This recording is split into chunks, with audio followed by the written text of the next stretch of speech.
Mari kita bersatu dalam doa. Bapa di dalam surga, kami mengucap syukur atas semua berkat Tuhan kepada kami hari lepas hari, dan pada hari ini kami bisa beribadah, memuji, memuliakan nama-Mu di hari kudus-Mu. Ini kami Tuhan, anak-anak-Mu dimanapun kami berada, kiranya kami dengan sikap dan hati yang serius untuk datang ke hadirat-Mu, bernyanyi, memuliakan nama-Mu, dan sebentar ingin duduk diam mendengarkan kebenaran firman-Mu. Roh Kudus berotoritas penuhlah dalam penyampaian firman ini, agar apapun yang hamba-Mu sampaikan adalah suara daripada-Mu. Pakailah hamba-Mu yang penuh dengan dosa dan keterbatasan ini, agar apapun yang hamba-Mu sampaikan bisa memberkati setiap umat yang mendengarkan. Dimuliakan, ditinggikan nama-Mu melalui perantaraan Yesus Kristus. Kami telah berdoa dan mengucap syukur. Amin. Shalom Bapak Ibu Saudara, selamat hari Minggu untuk kita semua. Puji Tuhan, hari ini sesuai dengan pengumuman minggu lalu adalah hari yang berbeda, di mana kita di minggu terakhir bulan Juli ini akan melakukan ibadah secara online. Jika Bapak Ibu Saudara menonton minggu lalu, saya sudah memberitahu secara live bahwa memang kita sedang ada penyekatan untuk bisa menjaga kesehatan karena peningkatan COVID-19, dan beberapa anggota kita akan melakukan vaksin booster. Oleh karena itu, kita tidak ada masalah untuk melakukan ibadah minggu secara online. Kiranya Bapak Ibu Saudara yang dimanapun berada bisa mengikuti ibadah ini dengan baik dan mendengarkan khotbah ini seperti biasanya. Baik, kita sudah 2 minggu tidak melanjutkan eksposisi Injil Markus, maka di akhir bulan Juli ini saya akan melanjutkan eksposisi Injil Markus dengan perikop yang sangat singkat. Mari buka Alkitab kita dari Markus pasal 9 ayat 30 sampai 32. Markus pasal 9 ayat 30 sampai 32. 2 minggu lalu kita sudah menyelesaikan perikop di Markus pasal 9 ayat 14 sampai 29 yang bercerita Yesus mengusir roh dari seorang anak yang bisu. Cukup panjang kita menyelesaikan itu sampai 3 minggu lebih, ayat per ayat. Yesus mengusir roh dari seorang anak yang bisu, dan perikop berikutnya yang akan kita gali hari ini di eksposisi Injil Markus, ayat 30 sampai 32 dengan judul perikop pemberitahuan kedua tentang penderitaan Yesus. Pemberitahuan kedua tentang penderitaan Yesus. Baik, kita akan mulai dari ayat 30, Bapak Ibu Saudara. Kiranya Bapak Ibu Saudara membuka Alkitab dan bisa mengikutinya supaya kita terus memperdalam dan menggali Injil Markus. Beginilah firman Tuhan. Yesus dan murid-muridnya berangkat dari situ dan melewati Galilea, dan Yesus tidak mau hal itu diketahui orang. Sebagai latar belakang dari kalimat awal, Yesus dan murid-muridnya berangkat dari situ, maka ini tidak lain tidak bukan dari ayat di pasal sebelumnya, pasal 9 ayat 28, ketika sesudah Yesus mengusir roh jahat dari seorang anak yang bisu, yang kerasukan, mereka berada di rumah. Yesus dan murid-murid secara private tidak lagi diikuti orang banyak, sekarang berada di rumah. Yang kita tidak tahu itu rumah siapa, tetapi kemungkinan masih berada di daerah Kaisarea Filipi. Ya, mereka berada di rumah dan di situ Yesus mengajar mereka secara personal dengan ke-12 murid.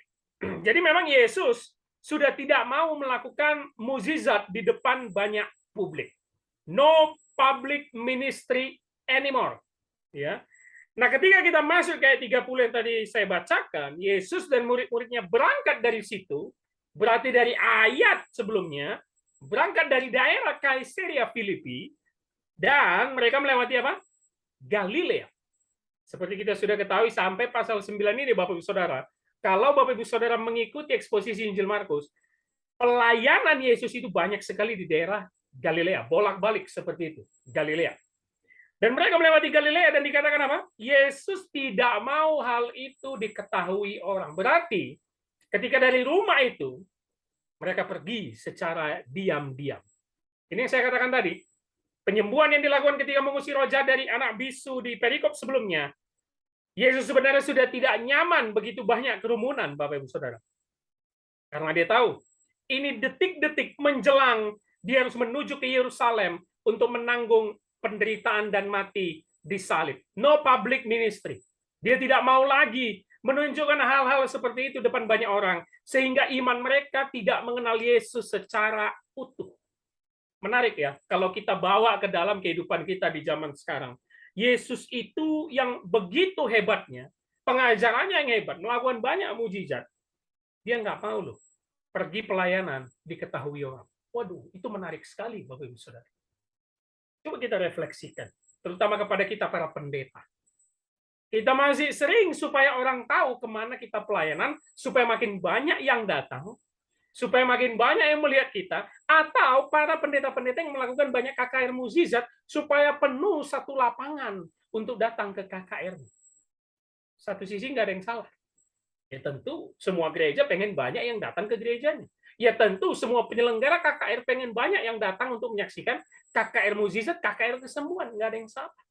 Tetapi Yesus menarik. Dia yang maha, yang melakukan banyak mukjizat, dia nggak mau loh. Dia pelayanan diketahui orang. Kenapa?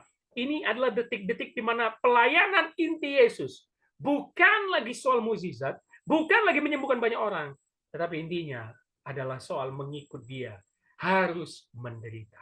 Itu yang menjadi judul perikop kita. Pemberitahuan kedua tentang penderitaan Yesus. Nah, kita flashback sedikit. Pemberitahuan pertama di mana? Itu ada di pasal 8 ayat 31 sampai 38. Bapak Saudara bisa buka Alkitabnya. Pasal sebelumnya itu pasal 8, kisah yang menarik di mana ada pengakuan Petrus di daerah yang sama, Kaisarea Filipi, engkau adalah Mesias. Tetapi beberapa menit kemudian, ketika pemberitahuan pertama tentang syarat mengikut Dia, penderitaan Dia, Yesus berkata seperti ini apa? Anak manusia harus menanggung banyak penderitaan dan ditolak oleh tua-tua, imam-imam kepala dan ahli-ahli Taurat, lalu dibunuh dan bangkit sesudah 3 hari. Petrus yang mengaku dialah Mesias langsung menarik Yesus dan memarahinya. Pemahaman Petrus tentang Mesias itu berbeda dengan pemahaman Yesus sebagai Mesias. Menarik, Bapak Ibu Saudara. Petrus akan asal ngomong dengan berkata, engkau adalah Mesias, tapi dia tidak tahu makna Mesias yang disandang oleh Yesus. Saya sudah jelaskan itu di eksposisi Injil Markus pasal 8 ayat 31 sampai 34. Bisa ditonton di YouTube kita GKT Raja Daud. Nah, ini menjadi kondisi yang sama di pasal 9, Yesus memberitahukan pemberitahuan yang kedua tentang apa? Penderitaan Dia. Kalau sudah masuk pemberitahuan kedua, ini menjadi suatu yang sangat penting dan pasti terjadi, Bapak Ibu Saudara. Dan kalau kita mau lihat lagi, di pasal 10, pasal berikutnya, yaitu ayat 32 sampai 34, pemberitahuan ketiga tentang penderitaan Yesus. Jadi sampai 3 kali di Injil Markus, Yesus memberitahu murid-muridnya bahwa Dia akan ke Yerusalem, ditangkap oleh ahli Taurat, tua-tua, dibunuh, mati, bangkit pada hari ketiga. Sampai 3 kali. Bayangkan, sampai 3 kali. Nah sekarang, itulah yang menjadi dasar Yesus tidak mau lagi kemana Dia pergi pelayanan, diketahui banyak orang. Karena Dia tahu banyak orang hanya ingin melihat spektakuler mujizatnya. Dia nggak mau. Karena sekarang sudah momen-momen Dia akan masuk ke dalam masa-masa penderitaan yang akan ditanggung. Ini pemberitahuan kedua. Bayangkan kita. Yang kemana-mana selalu menawarkan Yesus itu adalah jalan keluar. Yang kemana-mana menawarkan Yesus itu adalah sebagai sumber berkat, sumber kekayaan, sumber mujizat, sumber kesembuhan. Tapi hanya sampai situ doang. Itu berbahaya sekali, Bapak Ibu Saudara. Karena sebenarnya inti pelayanan Yesus Kristus adalah tentang penderitaan, mati di kayu salib, menebus manusia berdosa. Itu intinya.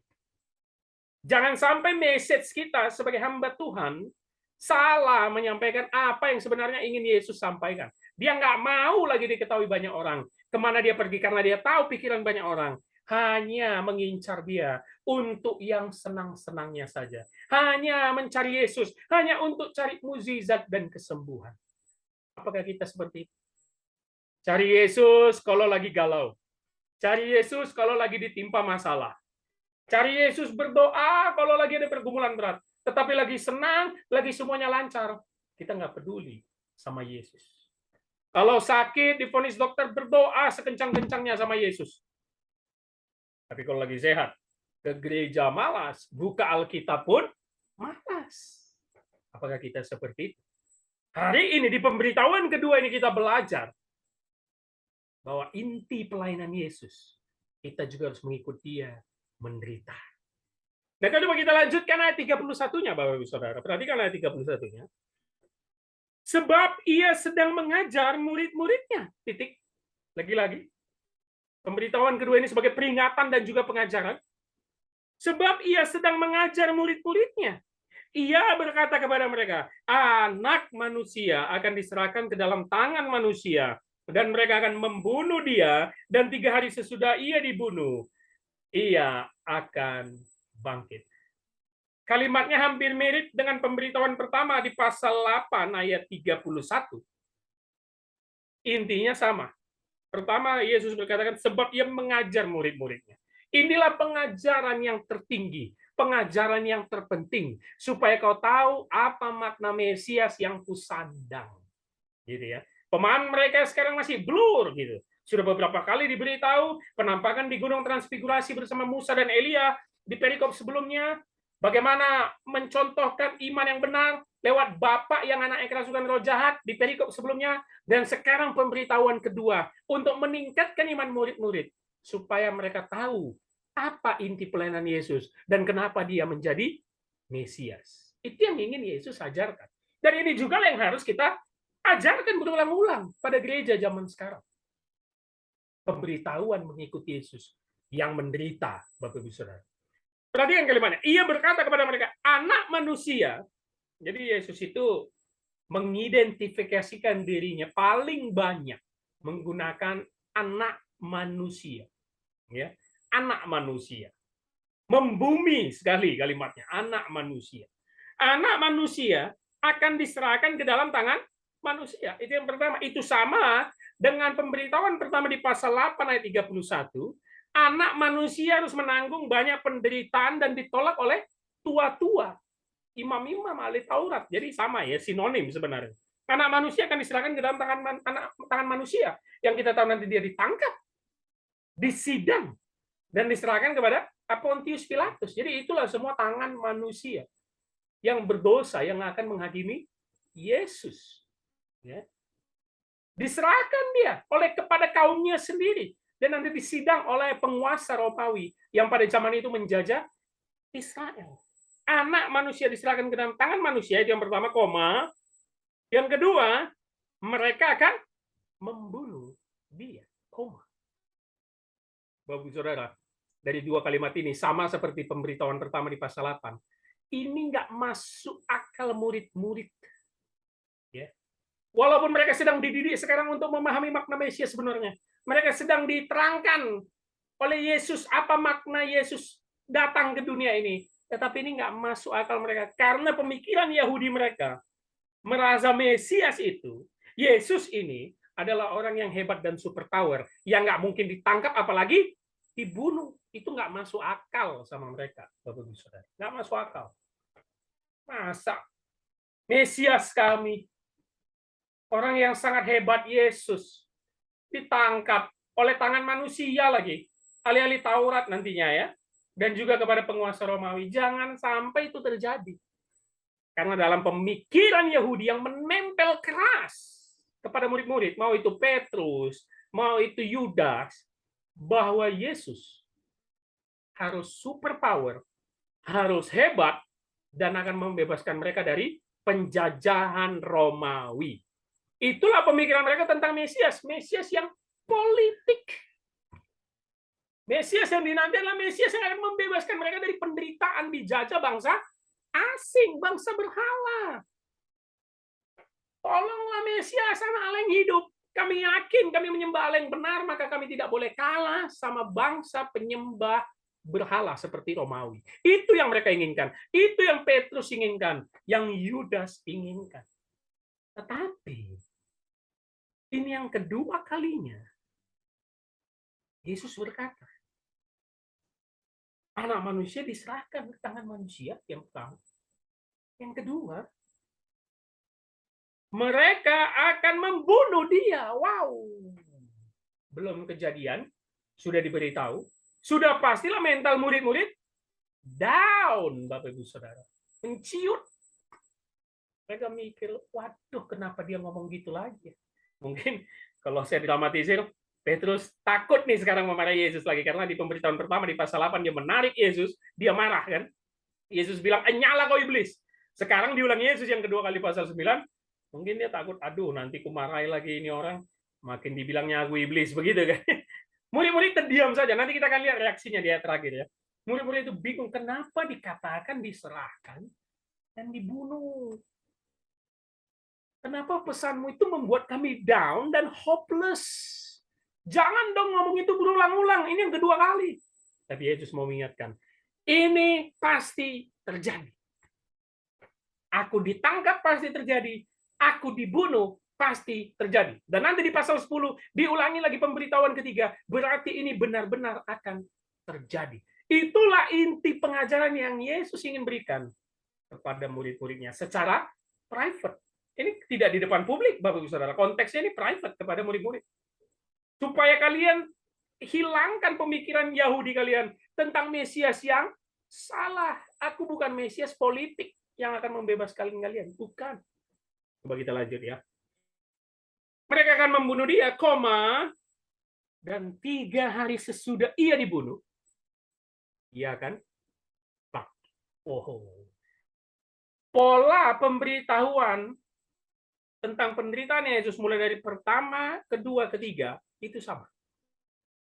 Intinya Yesus mati dibunuh oleh tangan manusia, mau itu ahli-ahli Taurat, tua-tua, imam-imam. Tapi inti yang paling penting apa? Bangkit. Sesudah dibunuh 3 hari. Bayangkan. Pola pemberitahuan sampai 3 kali nanti di Injil Markus sama, dan ini diulang-ulang Yesus untuk memberikan pemahaman kepada murid-murid supaya nempel di pikiran mereka. Walaupun kita tahu nanti endingnya, Bapak Saudara, nggak nempel juga, loh, bayangkan. Tetapi kalimat terakhir dia 31 ini penting. Sesudah ia dibunuh, 3 hari sesudah ia dibunuh, ia akan bangkit. Kalau kita bacanya sampai diserahkan, dibunuh, mungkin murid-murid hopeless. Tetapi ada jaminan di kalimat terakhir tadi. Apa itu? Ia akan bangkit. Haleluya. Ada jaminan. No. Yes, aku akan menderita karena aku akan menanggung dosa. Tetapi setelah dibunuh, aku akan bangkit pada hari ketiga. Bapak Ibu Saudara, ini pun tidak masuk akal mereka. Seperti saya jelaskan, Bapak Ibu Saudara bisa lihat di eksposisi pasal 8 tentang pemberitahuan pertama di YouTube kita. Bagi orang Yahudi, kebangkitan itu akhir zaman. Ya, mereka percaya kebangkitan. Hanya kaum Saduki yang tidak percaya, pernah berdebat dengan Yesus. Mereka nggak percaya ada malaikat dan kebangkitan. Maka Yesus bilang mereka sesat. Tetapi bagi orang Yahudi pun, kebangkitan itu nanti di akhir zaman. Yes, ada pengharapan. Tapi Yesus bilangnya 3 hari. Ini nggak masuk akal. Ini nggak masuk akal mereka kok kebangkitan pada hari yang ketiga. Pada 3 hari ini nggak masuk akal, Bapak Ibu Saudara. Nggak masuk akal. Makanya mereka bingung sekali dengan perkataan ini. Padahal ini pemberitahuan kedua. Apa makna yang bisa kita ambil dari pemberitahuan kedua di ayat 31 ini? Kalimat yang sama diulangi mulai dari pemberitahuan pertama sampai pemberitahuan ketiga nanti.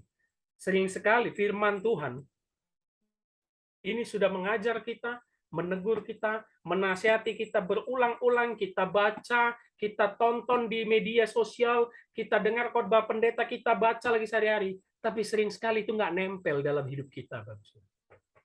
Nempelnya mungkin hanya semenit pada momen itu, atau pada saat kita beribadah, tetapi keluar dari ibadah, kita nggak pernah lagi mendengarkan itu dan mentaatinya. Iya dong, jujur saja. Di dalam ibadah minggu, pendeta khotbah, mau itu online ataupun secara langsung. Bapak Ibu Saudara, jangan dengki, jangan iri hati, harus mengampuni, layani Tuhan, berikan persembahan. Kita amin. Pulang dari situ, kita nggak akan praktekkan itu juga. Beberapa hari setelah itu, kita sudah lupa firman Tuhan. karena sudah ditumpuk oleh kesibukan duniawi dan berbagai macam pekerjaan. Iya dong? Begitu juga murid-murid. Sampai 3 kali di Injil Markus nanti Yesus mengulang pemberitahuan penderitaan dia. Maka ini juga lah yang harus berulang-ulang kita ajarkan kepada setiap jemaat gereja Tuhan. Saya selalu katakan, mengikut Yesus bukan menjamin engkau sukses. Mengikut Yesus bukan menjamin apa yang kau minta akan dikabulkannya. Tidak. Mengikut Yesus bukan menjamin kau akan jadi orang kaya dan terkenal. Tidak. Mengikut Yesus, kalau engkau mengikutnya dengan benar, akan ada penderitaan dan masalah. Tetapi kita diajarkan untuk sangkal diri dan pikul salib. Berat sekali, Bapak-Ibu. Tetapi ada pengharapan karena dia bangkit. Itu menandakan dia satu-satunya juru selamat. Dia bangkit mengalahkan maut. Dia menang atas dosa. Itulah yang membuat kita bersukacita. Itu yang membuat kita beribadah hari Minggu, hari kebangkitan. Sukacita umat percaya. Ini yang menjadi harus kita renungkan sehari-hari. Murid-murid bingung dengan semua perkataannya. Diserahkan ke tangan manusia, mereka akan membunuh dia, 3 hari sesudah dibunuh, ia akan bangkit. Mereka tetap nggak terima dan bingung. Nanti kita akan lihat reaksinya di atas. Sama seperti kita, firman Tuhan yang kita baca, kita renungkan, kita dengar saat khotbah pendeta, nempelnya hanya sesaat, dan kita nggak ingat lagi kalau kita sudah disibukkan oleh kesibukan duniawi. Kita nggak ingat lagi kepada firman Tuhan ketika hidup kita sudah dikuasai oleh uang, sudah dikuasai oleh hawa nafsu. Kita nggak ingat lagi kepada firman Tuhan. Itu pentingnya. Kenapa Yesus mengajarkan secara personal dan private kepada murid-murid tentang pemberitahuannya sampai 3 kali. Luar biasa, Bapak. Adakah kita menjadikan Alkitab sebagai petunjuk hidup kita sehari-hari? Atau Alkitab ini seperti saya katakan di awal tadi, menjadi barang usang yang dicari kalau kita lagi butuh doang. Yang dicari kalau kita lagi sedih doang. Yang dicari kalau kita nggak ada tempat curhat lain, ya udahlah, doa, cari Alkitab. Tetapi begitu kita senang, kita jauh dari Tuhan. Kita nggak mengingat lagi firman. Nggak nempel lagi di sini. Bahkan terkadang kita protes. Nah, itu yang lebih parah tuh, protes. Jujur lah kita. Banyak firman Tuhan di Alkitab, perkataan Tuhan Yesus nggak masuk akal sama kita. Kita harus jujur. Ya, baca Alkitab itu sulit sekali. Jangan pikir gampang ya. Banyak sekali firman Tuhan dan perkataan Yesus nggak masuk akal. Ditampar pipi kanan, berikan pipi kiri. Mana masuk akal, Bapak Saudara? Kita harus jujur. Jangan gampang aja kita ngomong atau khotbahkannya ya. Itu kan prakteknya susah. Masa kita disakitin orang, apalagi secara literal ya, ditampar pipimu, ya. Masa, nah, dikasih langsung. Itu secara kedagingan atau manusianya nggak mungkin. Jualah seluruh hartamu. Waduh. Itu sangkal diri paling sulit, itu pikul salib itu bagi orang yang pelit gitu kan. Jualah seluruh harta. Nggak masuk akal mau makan apa, istri sama anak, Tuhan Yesus. Tuhan Yesus ini kayak asal ngomong aja. Oh, tapi itu Alkitab loh. Gitu nih. Ampunilah sesamamu 70 kali 7 kali. Wah, banyak sekali. Kalau mau kita matematikan ya berapa? 490. Tapi kan maksudnya itu nggak terbatas ya. Ya kita. Ampuni orang sekali aja udah bangga. 3 kali dia buat hal yang sama, nggak akan kita ampuni kan gitu. Apalagi sampai ratusan kali. Itu nggak masuk akal. Kedagingan kita kalau disakiti pengennya balas. Kita harus jujur terhadap itu. Supaya kita nggak menjadi orang yang munafik rohani begitu ya, yang asal amen aja sih, enggak, itu sulit. Tapi itulah yang harus terus kita ajarkan. Kenapa? Itu penderitaan bagi daging kita. Nah, supaya kita terlatih sangkal diri. Mengampuni terus-menerus, daging kita menolak, tetapi sebagai pengikut Kristus, murid Kristus, harus kita lakukan. Mengutamakan kerajaan Allah, tidak terikat kekayaan dunia, itu sulit karena kedagingan kita pengen sesuatu yang mewah, pengen sesuatu yang nyaman, pengen dapat banyak uang, membeli ini, membeli itu. Harus kita lawan karena kita murid. Itulah yang terus-menerus harus kita ajarkan, Bapak Ibu Saudara, dan kita renungkan. Jangan lagi datang ke gereja atau nonton khotbah online itu dengar hanya sekedar 30 menit, 45 menit, ngikutin liturgi gereja, pulang nggak dapat apa-apa. Kalaupun dapat apa-apa, seperti yang saya katakan, 5 menit doang bertahan, atau 1 hari. Besoknya udah lupa. Makanya penting mencatat firman Tuhan.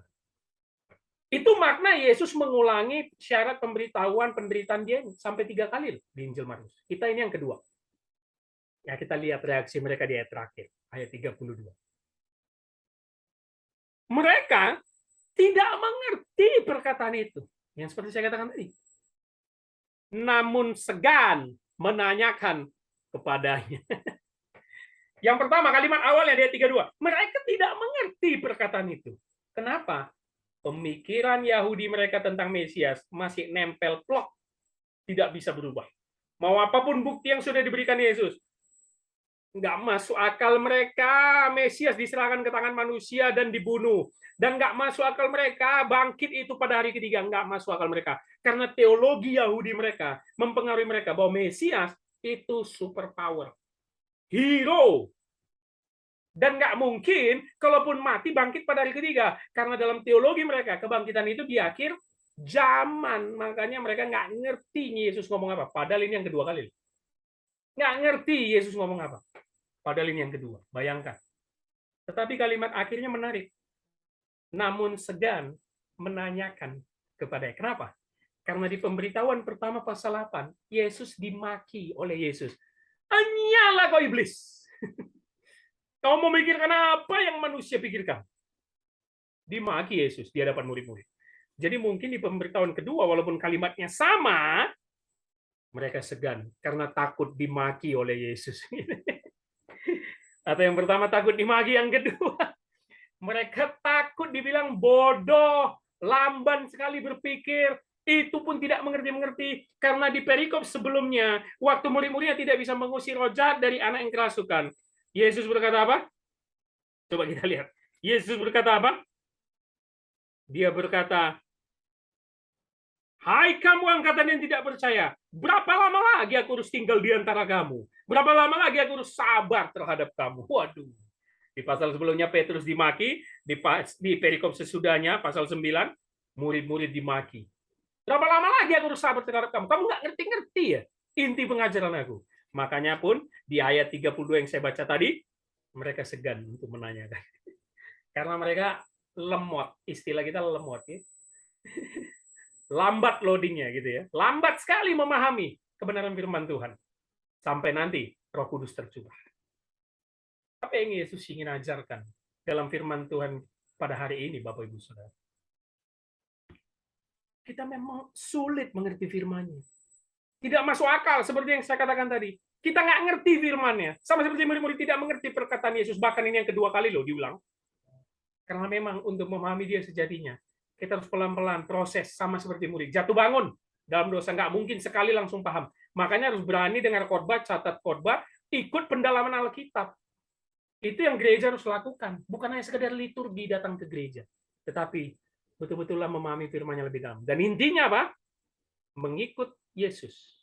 Sangkal diri, pikul salib. Menderita bersama dia. Itu intinya.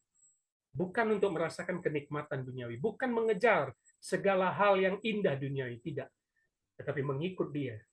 Kita betul-betul mengikut dia bagaimana dia pergi ke Golgota. Ini yang bisa kita pahami. Mengerti perkataan Yesus tidak mudah. Mentaati perintah Yesus lebih sulit lagi. Tetapi sebagai murid Kristus, sebagai orang Kristen, proses semakin dekat kepada dia. Biar Roh Kudus yang mengarahkan kita dan bekerja dalam hidup kita untuk terus mentaati firman-Nya.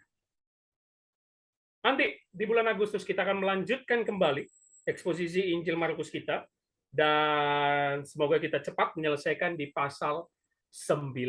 Kiranya terus ikuti pembelajaran ini, mari semakin dalami kebenaran firman Tuhan, rendahkan diri untuk mau belajar kebenaran firman Tuhan dan memahami perkataan-perkataan atau firman Tuhan yang sulit, perkataan Tuhan Yesus yang sulit, supaya kita terlatih untuk menjadi murid Kristus yang sejati, yang mau sangkal diri dan pikul salib, mengikut dia selamanya.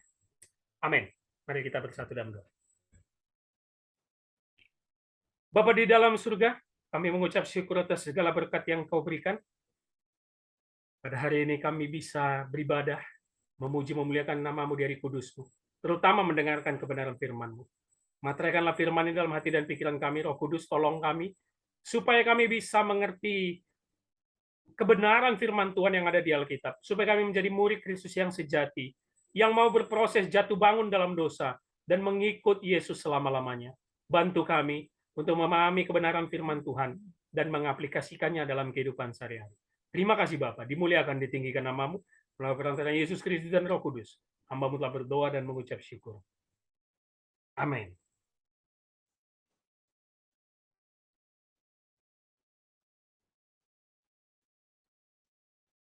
Mari untuk mengakhiri ibadah kita bersatu di dalam doa. Bapa di dalam surga, kami mengucap syukur pada hari ini kami bisa beribadah bersama rekan-rekan kami di tempat masing-masing, memuji memuliakan namamu. Biarlah nyanyian pujian kami menjadi kesukaanmu, menjadi dupa yang harum di hadapanmu. Terima kasih Bapa, dan biarlah firman yang ditabur bisa kami praktekkan dalam kehidupan sehari-hari, supaya kami menjadi murid Kristus yang sejati, yang memahami kebenaran firman-Mu, belajar kebenaran firman-Mu, dan melakukannya dalam kehidupan sehari-hari. Terima kasih Bapak, hamba-Mu berdoa buat semua tangan-tangan yang memberi persembahan, yang membantu pelayanan GKTI Raja Daud. Kiranya Tuhan berkati keluarga mereka, Tuhan berkati pekerjaan mereka, usaha mereka, segala bentuk aspek hidupnya, jodoh, ataupun pergumulan mereka. Kiranya Tuhan bantu dan Tuhan tolong, supaya mereka menjadi murid Kristus yang terus melayani Tuhan. Terima kasih Bapak, hamba-Mu berdoa buat pelayanan gereja-Mu, GKTI Raja Daud yang Kau percayakan kepada kami. Kami hanya hamba dan alat-Mu. Pakailah kami dengan dahsyat dan luar biasa untuk setia kepada pelayanan ini. Segala visi, misi, programnya kami serahkan ke dalam tangan-Mu. Terjadilah sesuai dengan kehendak-Mu. Hamba juga berdoa buat semua rekan-rekan yang dalam keadaan sakit, teman-teman ataupun keluarga kami dimanapun mereka berada. Tangan Tuhan yang menyembuhkan, tangan Tuhan yang memulihkan, sehingga mereka bisa kembali beraktivitas, bekerja seperti biasa, dan beribadah bersekutu bersama saudara seiman. Terima kasih Bapak, hamba-Mu berdoa buat bangsa kami, bangsa Indonesia, terutama di tahun politik ini. Tuhan yang selalu menjaga bangsa kami, bangsa Indonesia.